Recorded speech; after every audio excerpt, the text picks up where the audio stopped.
এই আগুন শুধু একটি প্রতিষ্ঠানের ক্ষতি নয়, যেন একটি শহরের বিবেককে নাড়িয়ে দেয়া এক অগ্নিঝড়। দেশের অষ্টম বাণিজ্যিক শহর হিসেবে পরিচিত সৈয়দপুর আবারও দেখল তার অসহায় বাস্তবতা। সৈয়দপুর কটন হাউসে লাগা আগুন মুহূর্তেই ছড়িয়ে পড়ে আশেপাশের বেশ কয়েকটি প্রতিষ্ঠানে। লেলিহান শিখা যখন আকাশ ছুঁতে চাইছে, তখন দিশেহারা হয়ে পানির খোঁজে ছুটাছুটি করছেন ফায়ার সার্ভিসের কর্মীরা।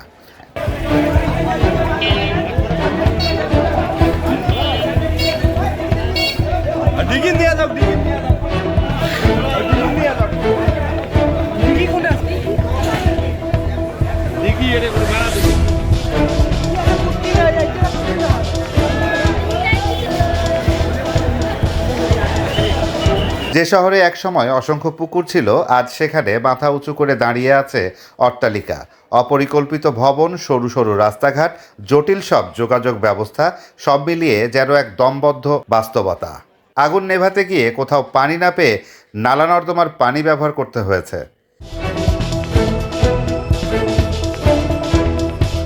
এ দৃশ্য শুধু আগুনের নয়, এটি আমাদের পরিকল্পনাহীনতার প্রতিচ্ছবি।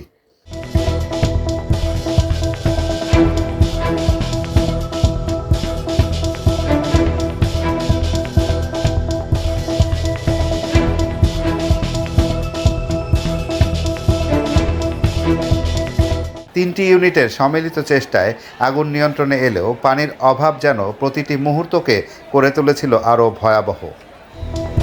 স্থানীয়দের অভিযোগ, মানুষ বেড়েছে, ব্যবসা বেড়েছে, প্রয়োজন বেড়েছে, কিন্তু বাড়েনি নাগরিক সুবিধা।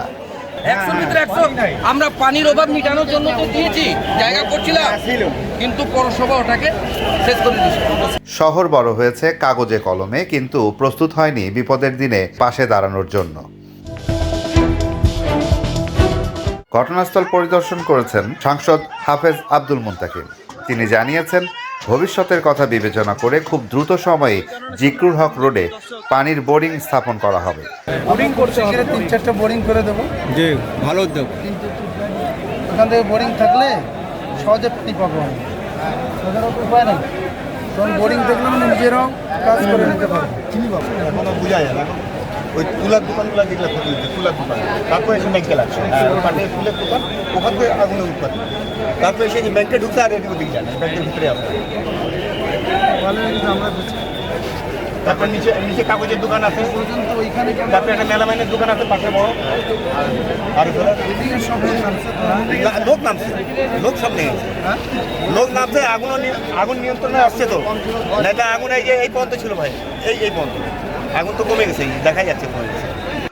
এই আগুন হয়তো অনেক স্বপ্ন পুড়িয়েছে, কিন্তু যদি এই আগুন আমাদের বিবেককে জাগিয়ে তোলে, পরিকল্পিত শহর গড়ার প্রত্যয়ে সবাইকে এক করে, তবেই ক্ষতির ভেতর থেকেও জন্ম নিতে পারে নতুন সূচনা।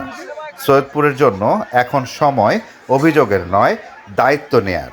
পরিকল্পিত নগরায়ন, প্রশস্ত রাস্তা, পর্যাপ্ত পানির উৎস এবং সুরক্ষিত ভবিষ্যৎ, এটি হোক আজকের অগ্নিকাণ্ডের সবচেয়ে বড় শিক্ষা।